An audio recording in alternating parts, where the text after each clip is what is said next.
Hello दोस्तों, मैं सोनू आपके अपने YouTube channel SP study point पर आप सभी का बहुत बहुत स्वागत करता हूं। आज की ये क्लास है बीएससी फर्स्ट सेमेस्टर के लिए, जिसमें मैं डिस्कस करने वाला हूं केमिस्ट्री का क्वेश्चन पेपर। दोस्तों, ये क्वेश्चन पेपर है सुहेलदेव यूनिवर्सिटी का, जो आज ही आयोजित कराया गया है। तो ऐसे छात्र छात्राएँ जिनका एग्ज़ाम अभी नहीं हुआ है, जैसे कि मैं बात करूँगा अवध यूनिवर्सिटी के लिए, वीर बहादुर पूर्वांचल यूनिवर्सिटी या फिर कानपुर यूनिवर्सिटी के छात्र छात्राएँ हों या अदर यूनिवर्सिटी से हों, तो आप सबके लिए ये क्वेश्चन पेपर बहुत ही मददगार साबित होगा। पूरा का पूरा सॉल्यूशन कराऊंगा। आज का ये पेपर मैं सॉल्व कराने वाला हूँ दोस्तों, सॉल्व क्वेश्चन पेपर रहेगा। तो आप लोग को बता दें, ये क्वेश्चन पेपर यानी कि जो एग्ज़ाम कराया जा रहा है वो एनईपी के अकॉर्डिंग कराया जा रहा है। नई शिक्षा नीति जो लागू हुई है उसके तहत ये आप लोग का पेपर संचालित कराया जा रहा है। एनईपी के अकॉर्डिंग सभी यूनिवर्सिटी का सिलेबस सेम है, चाहे आप जिस यूनिवर्सिटी से हों, केवल और केवल लखनऊ यूनिवर्सिटी को छोड़ करके सभी यूनिवर्सिटी का पाठ्यक्रम सेम कर दिया गया है। ठीक है दोस्तों, तो फर्स्ट सेमेस्टर में जो आप लोग केमिस्ट्री पढ़ रहे हैं उसका जो पेपर टाइटल है वो है फंडामेंटल ऑफ केमिस्ट्री। अगर आपका मेजर विषय है दोस्तों केमिस्ट्री है, तो ये क्वेश्चन पेपर बहुत ही मददगार साबित होगा आपके एग्जाम में। आप देख सकते हैं जो आपका पेपर टाइटल है ये है फंडामेंटल ऑफ केमिस्ट्री। ओके, समय आपको इस प्रश्न पत्र को हल करने का जो मिलता है वो 3 घंटे का मिलता है, और मैक्सिमम मार्क्स जो संख्या दी गई है वो 75 दी गई है। प्लस इसमें 25 नंबर आपके और ऐड होंगे। 25 नंबर जो ऐड होंगे वो मिड टर्म एग्जाम और आपके प्रैक्टिकल के होंगे। यानी टोटल पूर्णांक की बात करें तो टोटल पूर्णांक जो रहेगा वो 100 नंबर का होगा। चलिए दोस्तों, इस क्वेश्चन पेपर को सॉल्व करते हैं और दिखाते हैं आपको कि कैसे प्रश्न आए गए थे, पूछे गए थे। और आपको बता दें, जो मैंने मॉडल पेपर आप लोग के लिए तैयार किया है वो बहुत ही कारगर सिद्ध हो रहा है। आप देखेंगे आज की सारे के सारे प्रश्न जो मिलेंगे वो मॉडल पेपर से आपको मिलेंगे, सेक्शन 1 को छोड़ करके। ठीक है, चलिए। तो आपका प्रश्न पत्र जो विभाजित होता है वो 3 खंड में होता है, सेक्शन ए, सेक्शन बी और सेक्शन सी। सेक्शन ए की बात करते हैं दोस्तों। सेक्शन ए में यानी खंड आ में जो क्वेश्चन पूछे जाते हैं वो वेरी शॉर्ट टाइप क्वेश्चंस पूछे जाते हैं, जिन्हें हिंदी में कहा जाता है अति लघुत्तरीय प्रश्न। जिनकी शब्द सीमा की बात करें सेक्शन ए की, तो शब्द सीमा इसकी रहती है 50 शब्द, और इसका आपको जो नंबर मिलता है यानी 2 नंबर प्रत्येक क्वेश्चन के लिए मिलता है, और 10 क्वेश्चन माफ करिएगा 10 क्वेश्चन पूछे जाते हैं आपके एग्जाम में। ओके, चलिए। तो आप यहाँ देख सकते हैं मैंने जो भी बताया, इस प्रश्न के सभी भागों के उत्तर दीजिए। प्रत्येक भाग का उत्तर लगभग 50 शब्दों में होना चाहिए। मैं प्रयास करूंगा दोस्तों आज इस क्वेश्चन पेपर को सॉल्व कराने का। ठीक है, तो सभी लोग जल्दी से लाइक कर दीजिए वीडियो को, और जो भी छात्र छात्राएं हमारे इस चैनल पर पहली बार जुड़ रहे हों चैनल को सब्सक्राइब जरूर कर लीजिएगा। ओके, चलिए। पहला प्रश्न पूछा गया है वेरी शॉर्ट टाइप में, who developed the method of mercury purification of Asian time. प्राचीन समय में मरकरी शोधन की विधि किसने विकसित की थी? तो आपको बता दें दोस्तों कि लगभग 1500 ईसा पूर्व में मिस्र में बने मकबरे में पारा प्राप्त हुआ था। और बात करें इस तत्व की यानी मरकरी का शोधन यहाँ पूछा गया है कि प्राचीन समय में किस विधि द्वारा किसने इस विधि को विकसित किया था। तो दोस्तों सर्वप्रथम 1500 ईसा पूर्व में मिस्र के बने एक मकबरे में प्राप्त हुआ था मरकरी। ठीक है, इस तत्व का प्राचीन काल में जो वर्णन है दोस्तों वो है चरक संहिता में बताया गया है। और चरक संहिता में इसे 2 स्थानों पर 2 अलग अलग नाम से भी जाना गया है। पहला था आपका रस और रसोत्तम नाम से इसे संबोधित किया गया है। अगर बात करें इसके शोधन की, तो सर्वप्रथम शोधन की थी कि भागवत नाम के एक जो है प्राचीन काल में एक रसायनिस्ट या रसायन विज्ञान कह लीजिए या रासायनिक शास्त्री कह लीजिए। ठीक है, तो ये थे, इन्होंने क्या किया था, इसका शोधन किया था। नाम था इनका भागवत। ठीक है, जिसने औषधि बनाने में पारा का वर्णन किया था। ये औषधि का निर्माण कर रहे थे, जहाँ पर उन्होंने पारा का जो है वर्णन किया था, इसके बारे में बताया था।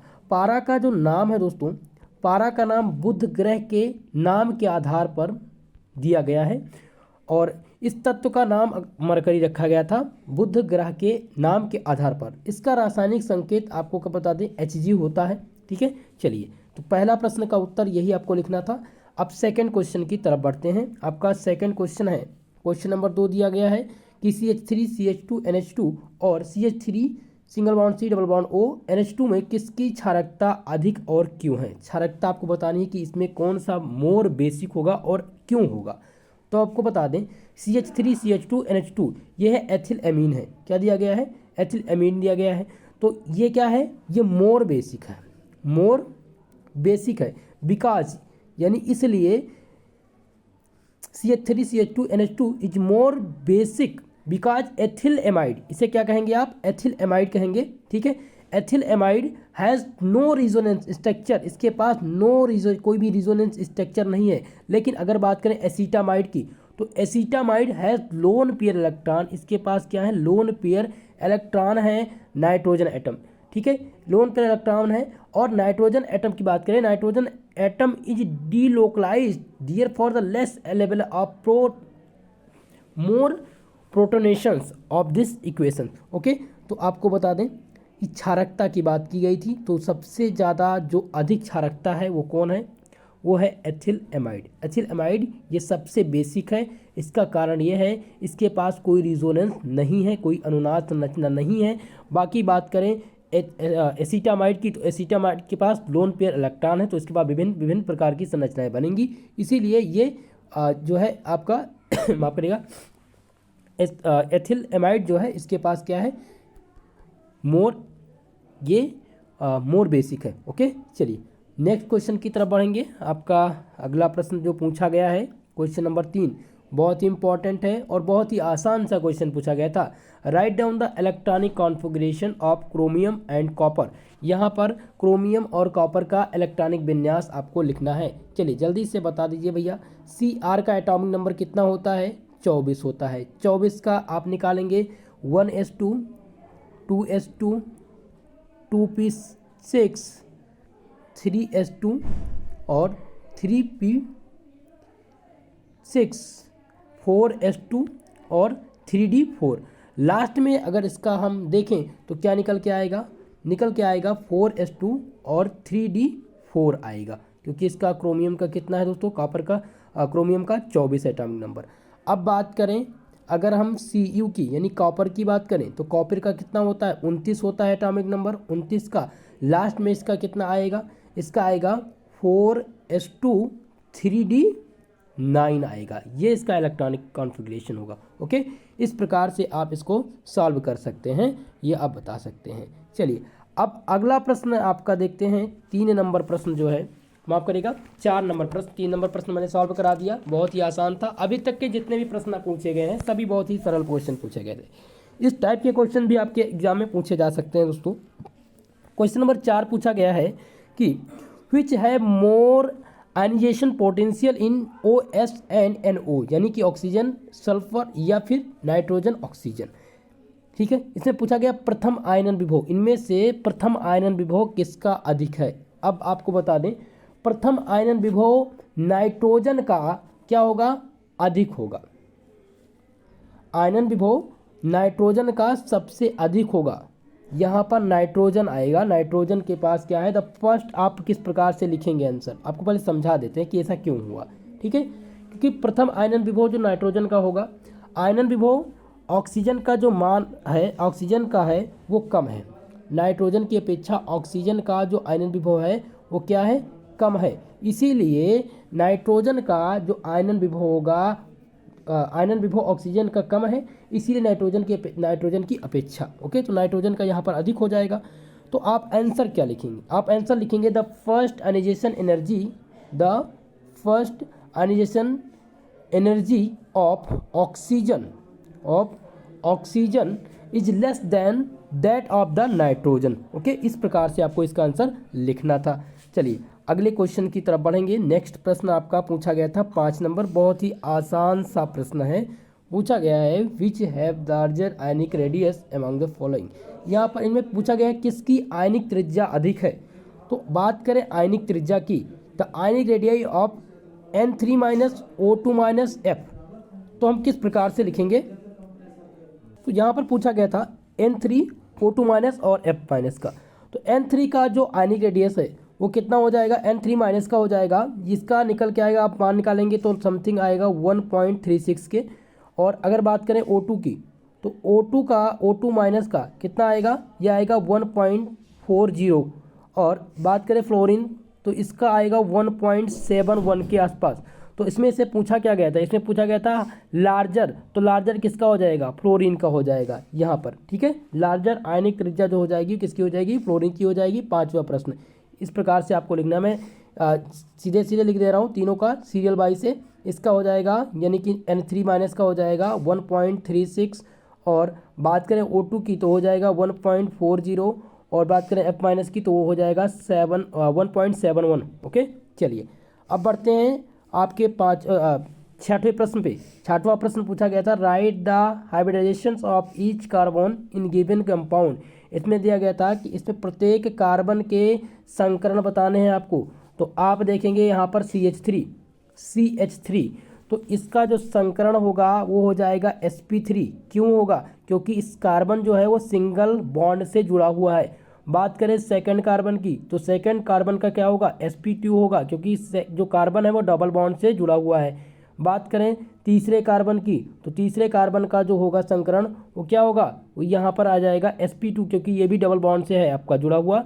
बात करें आपके चौथे कार्बन की, तो चौथा कार्बन आप देखेंगे सिंगल बॉन्ड से जुड़ा हुआ है, तो इसका हो जाएगा कितना, sp हो जाएगा। और आपके लास्ट वाले का क्या आ जाएगा, sp संकरण होगा, ठीक है। तो इसका क्रम क्या आएगा, इसका क्रम निकल के आएगा sp3, sp2, sp2, sp और sp। ओके, तो इस प्रकार से आप संकरण निकाल सकते हैं। संकरण कैसे फाइंड करना है वो महासंग्राम रिवीजन क्लास कल से स्टार्ट होगी, जिसमें मैं चर्चा करने वाला हूँ। क्वेश्चन नंबर 7 देखिए, पूछा गया arrange the given compound in decreasing order of their acidity, यानी कि दिए गए यौगिक को उनके अम्लता के घटते हुए क्रम में आपको लिखना है। अम्लता के घटते हुए क्रम में आपको लिखना है। तो इसका जो क्रम रहेगा अम्लता के घटते हुए क्रम के अनुसार, तो पहले आएगा F माइनस CH2COOH। ओके, उसके बाद में फिर आप लेस देन का निशान लगाएंगे, फिर आएगा आपका Cl, यानी कि पहले फ्लोरीन फिर क्लोरीन, उसके बाद आयोडीन, फिर आपका एल्कोहलिक ग्रुप आएगा, ठीक है। तो इसका क्रम आप इस प्रकार से लिख सकते हैं जो उसने बता दिया, पहले आपका फ्लोरीन फिर क्लोरीन फिर आयोडीन और फिर आपका एल्कोहलिक ग्रुप, यानी कि F फिर Cl फिर I फिर CH3। ओके, तो इस प्रकार से आप इसका आंसर लिख सकते हैं। चलिए अगला प्रश्न देखिए, अगला प्रश्न नंबर 8 पूछा गया था what is carbene, give an example of carbene. Carbene क्या है, कार्बिन का एक उदाहरण दीजिए। तो आपको बता दें यहाँ 8वां प्रश्न पूछा गया था कार्बिन। तो कार्बिन क्या है इन केमिस्ट्री, यानी केमिस्ट्री में एक carbene is a molecule containing a natural carbon atom with a balance of 2 unsaturated valence electron। The general formula, यानी इसका जो जनरल फार्मूला होगा दोस्तों वो क्या होगा, RC होगा, या फिर आप लिख सकते हैं R डबल बॉन्ड C, इसको लिख सकते हैं इसका जनरल फार्मूला। कार्बिन का जनरल फार्मूला क्या होगा, R डबल बॉन्ड C या फिर RCR-। ओके, इस प्रकार इसका जनरल फार्मूला होगा। तो केमिस्ट्री में कार्बिन एक मॉलिक्यूल है जो कंटेन करता है नेचुरल कार्बन आइटम विथ, यानी कि कार्बन आइटम के साथ बैलेंस ऑफ 2 अनसेचुरेटेड, दो अयुग्मित अनसेचुरेटेड बैलेंस इलेक्ट्रॉन को कंटेन करेगा। इसका जो फॉर्मूला होगा वो क्या हो जाएगा, RC single bond R-। Okay, चलिए तो ये इसका जनरल फार्मूला होगा। इस प्रकार से इसका आंसर आपको लिखना था। 9 नंबर प्रश्न पूछा गया what are electrophilic reagent. Electrophilic reagent क्या होते हैं, यानी नाभिक स्नेही अभिकर्मक। तो electrophilic reagent are the chemical species which in the course of chemical reactions. Okay, इस प्रकार से इसको लिख सकते हैं। इसका मैंने सॉल्यूशन भेज दिया था, मॉडल पेपर में दिया था, दोनों के दोनों प्रश्न आपके मॉडल पेपर से पूछे गए हैं। आगे बढ़ेंगे, नेक्स्ट प्रश्न देखते हैं। यहाँ पर पूछा गया है find the value of log 10⁵। इसका वैल्यू फाइंड करना है। चलिए सभी लोग इसका आंसर करेंगे। क्वेश्चन नंबर 10 का, ये आपके लास्ट यूनिट यानी unit number 8 mathematical concept of chemistry से पूछा गया है। तो 10 प्रश्न पूछे गए थे, 10 प्रश्नों को मैंने सॉल्व कराने का यहाँ पर प्रयास किया है।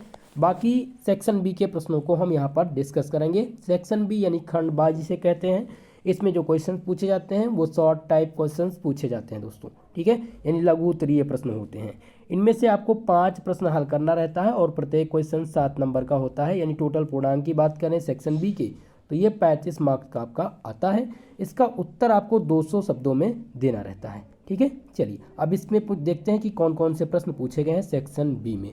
सबसे इम्पॉर्टेंट और आप मॉडल पेपर में देखेंगे तो ये मैंने मॉडल पेपर में दिया था, hydrogen bond. What is hydrogen bond? Hydrogen bond क्या है? Discuss the intermolecular and intramolecular hydrogen bond. अंतराणुविक और अंतराणुविक हाइड्रोजन बॉन्ड पूछा गया था। ये कभी कभी क्या होता है, लॉन्ग टाइप में पूछ लेता है, ठीक है, सेक्शन सी में पूछा जाता है, लेकिन यहाँ सेक्शन बी में पूछा गया है, बहुत ही इंपॉर्टेंट है। तो इस क्वेश्चन को आपको तैयार करना है, ये मैंने आपको पढ़ा भी दिया है, आप देखेंगे प्लेलिस्ट में आपको क्लास मिल जाएगी, उसका रिवीजन आप कर लीजिएगा। ये 100% वाले प्रश्न है हर यूनिवर्सिटी, ये कोई पार्टिकुलर यूनिवर्सिटी की बात नहीं कर रहा हूँ, चाहे आप राम मनोहर लोहिया अवध यूनिवर्सिटी से हों, या फिर आप वीर बहादुर पूर्वांचल यूनिवर्सिटी से हों, या फिर आप कानपुर यूनिवर्सिटी से हों, या रज्जू भैया स्टेट यूनिवर्सिटी से हों, सिद्धार्थ यूनिवर्सिटी का पेपर अभी नहीं हुआ, जैसे आप MLKPJ कॉलेज से हों, ठीक है। तो ये सब में आपके लिए इंपॉर्टेंट रहेगा, आप में ज़रूर पूछा जाएगा क्वेश्चन नंबर 2। चलिए नेक्स्ट क्वेश्चन की चर्चा करते हैं। तीसरा प्रश्न क्या पूछा गया है, बहुत ही आसान सा प्रश्न पूछा गया है यहाँ पर। Determine the bond order of the given molecule and arrange the decreasing order of their bond length. यहाँ पर आपको क्या बताना है, डिटरमाइन द बॉन्ड ऑर्डर। सबसे पहले तो बॉन्ड ऑर्डर आपको निकालना है, इन सभी मॉलिक्यूल के क्या निकालना है, बॉन्ड ऑर्डर। उसके बाद आपको इनके बॉन्ड लेंथ के आधार पर, यानी कि बंध लंबाई के अनुसार आधार पर डिक्रीजिंग ऑर्डर में इसको बताना है, ठीक है। तो ये क्वेश्चन इंपॉर्टेंट है, इससे रिलेटेड प्रश्न हो सकता है आए आपके एग्जाम में, और जो आने की संभावना है वो फजान भाई साहब का नियम था एक, ठीक है, फजान्स रूल, जिसमें आप पोलराइजिंग पावर और पोलराइजिबिलिटी मैंने बताया था, पढ़ाया भी था, ठीक है। तो वहाँ से क्या पूछ लिया जाता है, डिक्रीजिंग ऑर्डर में दे देगा कि इसकी पोलराइजिबिलिटी के आधार पर, यानी पोलराइजिंग पावर के आधार पर इनका डिक्रीजिंग या इंक्रीजिंग क्रम बताइए, डिक्रीजिंग ऑर्डर बताइए, ठीक है। तो question number 3 very very most important आपके लिए है। ओके चलिए बढ़ते हैं नेक्स्ट प्रश्न की ओर। आपका अगला प्रश्न और सबसे कॉमन प्रश्न हर यूनिवर्सिटी में पूछा जाने वाला, what do you mean by electron affinity? Electron बंधुता से आप क्या समझते हैं? Explain the factor affecting of electron affinity. Electron बंधुता किन कारक पर निर्भर करती है, व्याख्या कीजिए। पहली बार ये कंप्लीट क्वेश्चन पूछा गया है, अभी तक का जो पूछा गया केवल और केवल इलेक्ट्रॉन एफिनिटी पूछी जाती थी कि what do you mean by electron affinity, या फिर एक्सप्लेन इलेक्ट्रॉन एफिनिटी, या फिर डिफाइन इलेक्ट्रॉन एफिनिटी। लेकिन इस बार जो पूछा गया कंप्लीट पूछा गया है, तो ये क्वेश्चन रामबाण आपके लिए होगा। Question number 4 very very most important BBIP प्रश्न, ये आप सब लोग तैयार जरूर कर लीजिएगा। नेक्स्ट प्रश्न देखिए, क्वेश्चन नंबर 5 पूछा गया है, right short note any 2 of the following. इनमें निम्नलिखित पर संक्षिप्त टिप्पणी लिखना है 2 पर। पहला दिया गया है प्रेरणिक प्रभाव, जो मैंने आप लोग को बताया था मॉडल पेपर में। दूसरा है हाइपर कंजुगेशन, और तीसरा इंक्लूजन कंपाउंड। ये तीनों महत्वपूर्ण हैं आपके लिए, ये तीनों आपके लिए इंपॉर्टेंट हैं, शॉर्ट नोट लिखने के लिए ज़रूर आएगा, और ये आपके लिए बहुत ही महत्वपूर्ण है। इसमें से B नंबर और C नंबर ये 100% पूछा जाने वाला है इस बार, ठीक है, अवध यूनिवर्सिटी में, या फिर कानपुर यूनिवर्सिटी में, या फिर वीर बहादुर पूर्वांचल यूनिवर्सिटी में, सब के लिए इंपॉर्टेंट है, मैं आपको बता देना चाहता हूँ। क्वेश्चन नंबर 6 जो पूछा गया है वो पूछा गया give the mechanism of the following reaction. निम्नलिखित अभिक्रिया की क्रिया विधि बतानी है, मैकेनिज्म बतानी है। ये आपके 5वें यूनिट का प्रश्न है, जिसका नाम है दोस्तों मैकेनिज्म रिएक्शन, ठीक है, मैकेनिज्म रिएक्शन से पूछे गए हैं। तो 5वीं यूनिट बहुत ही इंपॉर्टेंट थी। पहला जो आपका पूछा गया इसका आपको पूरा का पूरा इसकी क्रिया विधि बतानी है, तो ये आपके लिए इंपॉर्टेंट है। नेक्स्ट पूछा गया था दूसरा प्रश्न, आप देखेंगे यहीं पर 2 प्रश्न पूछे गए, दोनों इंपॉर्टेंट है, दोनों का आपको मैकेनिज्म ही बताना है। मैकेनिज्म थोड़ा सा लंबा आएगा, बड़ा सा आएगा, तो यहाँ पर मैं समझाना मुझे उचित नहीं है, लेकिन मैं प्रयास करूँगा कि कल के क्लास में पहले मैं इस क्वेश्चन पेपर को कम्प्लीटली, यानी इसके वेरी शॉर्ट टाइप और शॉर्ट टाइप, वेरी शॉर्ट मैंने डिस्कस कर दिया है, शॉर्ट और लॉन्ग को मैं अगले क्लास में सॉल्व कराने का प्रयास करूँगा, या फिर मॉडल पेपर जब दूंगा, मॉडल सॉल्व पेपर, तो उसमें करा दूंगा। 7वां प्रश्न देखिए, जो अभी 2 दिन पहले मैंने मॉडल पेपर आप लोग को दिया था और बताया था कि ईजेड सिस्टम ऑफ नॉमेनक्लेचर पूछा जाएगा। यहाँ पर 7वां प्रश्न देखिए पूछा गया है, give the E&Z system of nomenclature of geometric isomer with example. ज्यामितीय समता के आधार पर E और Z नामकरण पद्धति का उदाहरण सहित समझाइए। बहुत ही इंपॉर्टेंट है, सभी यूनिवर्सिटी में पूछा जाएगा, ठीक है। RS और EZ ये दोनों इंपॉर्टेंट हैं, ये दोनों में से एक हमेशा पूछा जाता है, दोनों आपको तैयार करना होगा, ठीक है। चलिए तो आप देखिए कि बहुत सारे प्रश्न जो हैं वो मॉडल पेपर से ही पूछे गए हैं, तो आपके लिए मॉडल पेपर रामबाण होगा। आप सब लोग क्लास प्रॉपरली डेली देखा करिए, तभी आपको समझ में आएगा सारी चीज़ें। और मैं निरंतर प्रयास कर रहा हूँ कि आपकी क्लास नियमित तौर पर लगाई जाए। अगला प्रश्न देखिए, बाइनरी नंबर सिस्टम से पूछा गया है, जो आपके 7वीं यूनिट का प्रश्न है दोस्तों, बेसिक कंप्यूटर सिस्टम। ओके, यहाँ से पूछा गया है binary number system. What is binary number system? Binary number system क्या है? Convert a binary number, binary number को कन्वर्ट करना है, किसमें? डेसिमल फॉर्म में कन्वर्ट करना है। तो ये बाइनरी अंक पद्धति किसे कहते हैं, सबसे पहले तो ये आपको बताना है।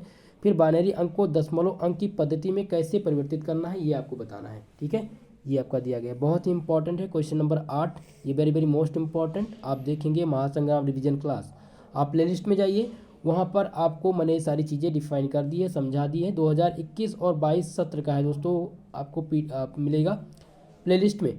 ठीक है, वही आपके लिए इम्पॉर्टेंट है। अगला प्रश्न देखते हैं, क्वेश्चन नंबर 9 पूछा गया है, find the value of 10C4।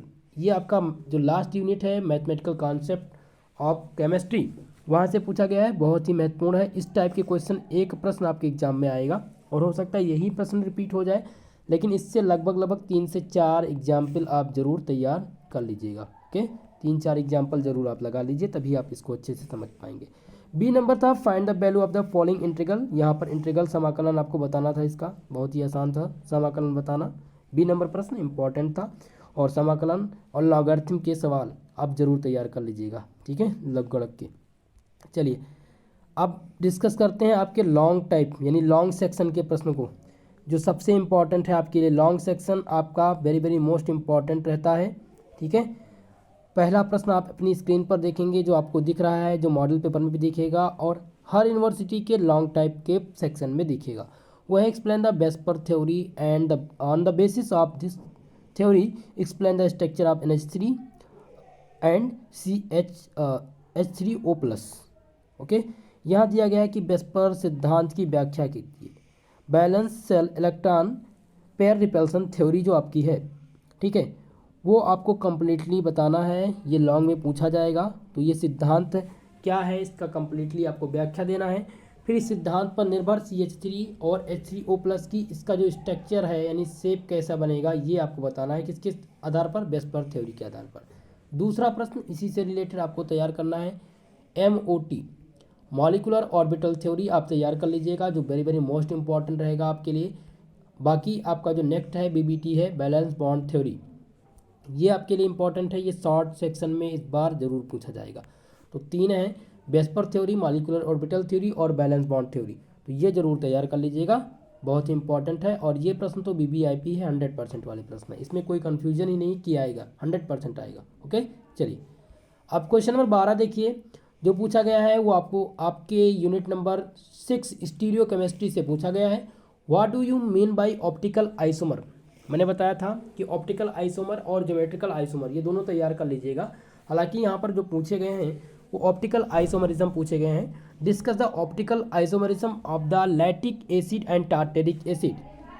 प्रकाशीय समता से आप क्या समझते हैं, सबसे पहले तो ये आपको बताना है। उसके बाद में लैक्टिक अम्ल और टार्टेरिक अम्ल में प्रकाशीय समता की व्याख्या करनी है। बहुत ही इंपॉर्टेंट क्वेश्चन है, question number 12, very very most important question. इस क्वेश्चन को आप 100% तैयार कर लीजिएगा। नेक्स्ट प्रश्न देखिए, क्वेश्चन नंबर 13 जो पूछा गया आपका, explain the hardware and software in the computer. Computer में हार्डवेयर और सॉफ्टवेयर क्या होते हैं, इनकी व्याख्या करनी है। बहुत ही आसान सा क्वेश्चन था, ये आप ज़रूर तैयार कर लीजिएगा, क्योंकि ये रिपीट होंगे और ये आपके एग्ज़ाम में जब पूछे जाएंगे तो सेक्शन यहाँ पर C में पूछा गया है, लेकिन आप सब में सेक्शन B में आएगा। अगर लॉन्ग टाइम में कंप्यूटर से आएगा क्वेश्चन तो आएगा विभिन्न कंप्यूटर लैंग्वेज, जैसे कोबाल हो गया, बेसिक हो गया, ये पूछा जाएगा कि पहले पूछ लेगा what is computer, discuss the different types of language of computer. Okay, तो क्वेश्चन नंबर 13 आपका वेरी वेरी मोस्ट इंपॉर्टेंट है, ये क्वेश्चन आप तैयार कर लीजिएगा। पूरा क्वेश्चन पेपर देखने के बाद आप लोग ये डिसाइड करिए कि लगभग मैं आपको कह सकता हूँ कि अगर वेरी शॉर्ट टाइप क्वेश्चंस को छोड़ दिया जाए, जिसमें 2 क्वेश्चन आए हैं 10 क्वेश्चन में से, जो मैंने मॉडल पेपर में दिया था, बाकी क्लास में जो समझाया है वो तो अलग की बात है, उस सारे प्रश्न तो आपको मिलेंगे क्लास से। लेकिन मॉडल पेपर की बात करें तो जो इस बार यानी 2023 सत्र का जो मॉडल पेपर है, वहाँ से वेरी शॉर्ट में केवल और केवल 2 से 3 प्रश्न आए हैं। बाकी सेक्शन B और सेक्शन C में सारे के सारे प्रश्न मॉडल पेपर से ही पूछे गए हैं। तो मॉडल पेपर आप सबके लिए वेरी वेरी मोस्ट इम्पॉर्टेंट है, आप लोग तैयार जरूर कर लीजिएगा मॉडल पेपर से जो भी प्रश्न दिए गए हैं। तो ये क्वेश्चन पेपर दोस्तों आपको टेलीग्राम चैनल पर मैं प्रोवाइड करा दूंगा, टेलीग्राम से आप इसको प्राप्त कर सकते हैं। टेलीग्राम लिंक अगर ओपन नहीं हो पा रही तो आप सर्च कर लीजिए SP स्टडी पॉइंट।